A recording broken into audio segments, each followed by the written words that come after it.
Joining me today, 1045theteam.com. Again, we usually do it Mondays throughout the Section 2 baseball season, but now we're doing it today on Tuesday. Dan Cevette, the Prep Baseball Report, joining us here. Dan, how are you? I'm doing good. How are you guys? Good. Section 2 finals end last week in the field at Joe Bruno Stadium. The big one, the exclamation point, the 1-0 Saratoga win over Shen in the Class AA final. Shen got to the state final last year before losing to Victor. Dan, do you consider Saratoga's win over Shen an upset?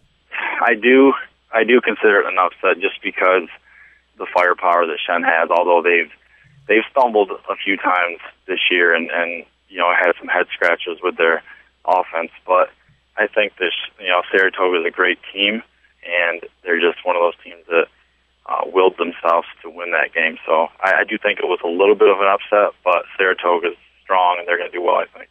Speaking of the will to win, Dan Hobbs, a guy we've talked a lot about, the pitcher of record for Saratoga in that game, perhaps the gutsiest performance I've ever seen on the baseball field. I think it was the fourth inning. He gets hit in the face by a line drive. His eye blacked up instantly. He comes back, gets off the ground, and actually throws one more inning. Have you ever seen anything like that? Well, I'll tell you a really quick story. This was, back in my third year in pro ball. I had a guy named Brian Barton who got to the big leagues. We were playing an inter-squad game in the Cleveland Indians organization. He hit a ball. It was 96 off the bat. It hit me square, in the chest/stomach area. And although after about 5 or 6 minutes, they evaluated everything, I felt fine. They took me instantly to the hospital to get tested, just to make sure nothing was serious. So, I had an experience like that. I didn't get hit in the face, but I think that's what makes our jobs as, scouts so tricky and so tough, because you never know what kind of makeup the kid has. You don't know what kind of toughness the kid has. I mean, sometimes it's the mental toughness that lacks. It's the physical toughness. The tools are easy to evaluate. We can look at Danny Hobbs and say he's 6'3". He's a little quick with his mechanics. He needs to iron some things out, but he throws the ball 84 to 87 sometimes, touching maybe an 88. He has potential. The tools are there. The ball moves. He gets out. We like that.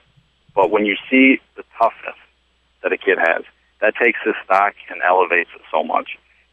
That's why it's such a tough game, scouting, because you just don't know those things. Very few times do you have a situation that comes like that, where the whole crowd is silenced. Everyone sits there with their they're praying that this kid's not dead, and he gets up 10 minutes later and he fires 4 or 5 fastballs at 85, as warm-up pitches.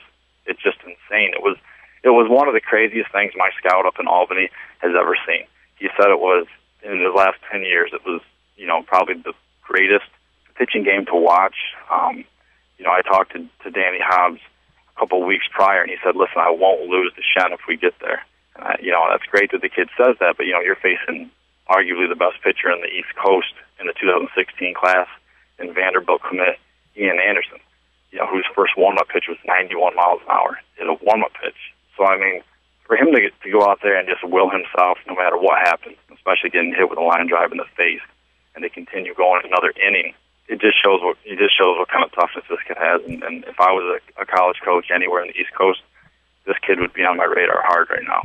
We talked about it last week. Dan Cevette, Prep Baseball Report, with us here at 1045theteam.com, about the fact that the finals are almost a full week after the semifinals, and that really does allow you, if you have one dominant pitcher and in some cases one dominant pitcher only, a chance to just ride that guy out. That's what we see here with Saratoga. Not saying they don't have anything behind Hobbs, but certainly Hobbs is their guy, and they were able to throw him the semifinal and the final. Again, do we see anything wrong with the way the tournament is laid out? I definitely think you do, because, where I'm located in Elmira, New York, there's, it's a Section 4. They played their semifinals on Tuesday, finals on Friday. There's no way the guy who starts the semifinal can start Friday. If you care about your kid's arms, he's not pitching Friday. And you have to get to that game. So you have to pitch your best pitcher on Tuesday. So and most high school, rosters don't have 2 or 3 guys like Danny Hobbs or 2 or 3 guys like Ian Anderson. It just doesn't happen. So you're normally in that game, in that final game with just a guy that's helped get some wins for you, but he's not going to be an overpowering pitcher. So it's definitely an interesting scenario that they've kind of created, because it's not equal throughout the whole state of New York, which is what I don't, because like now we get to the point where they're going to play on a Friday in a semi-regional, some of these teams, and they're going to have to play Saturday the next day in the regional. So you're going to, you're throwing all your logic out the window with why you did what you did, giving them a whole week in between. You're basically just trying to get, the best pitching matchups. I mean, that's got to be their thought. I can't imagine there's any other reason behind not playing it Tuesday and Friday. It makes no sense when other sections in the state are doing that. So if they're going to do that, it needs to be uniform across the whole state of New York. And if they're not going to do that, then it needs to all be the same. They can't just make their own rules up. It's a little bit interesting, I think, from our standpoint looking at it. You guys deal with a lot of coaches in the college level, a lot of college programs.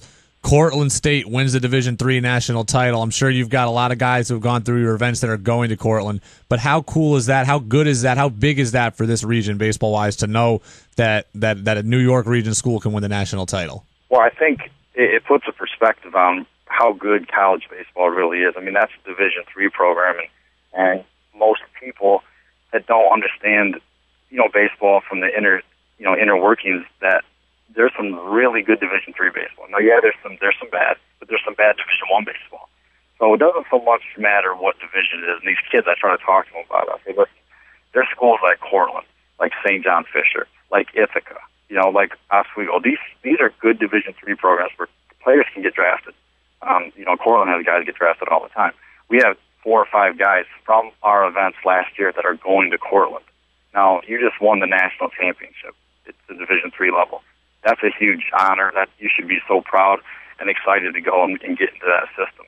And it's just the way people's mentalities are. They think that Division III or junior college isn't throughout, but it's baseball. It's an opportunity to play, and if you have a chance to get better at the game, I can't believe you won't take the opportunity. Dan Cevette, Prep Baseball Report, Section 2 title games in the books. Moving on to regional action. Dan, thanks for being with us. Always a pleasure. Thanks, guys.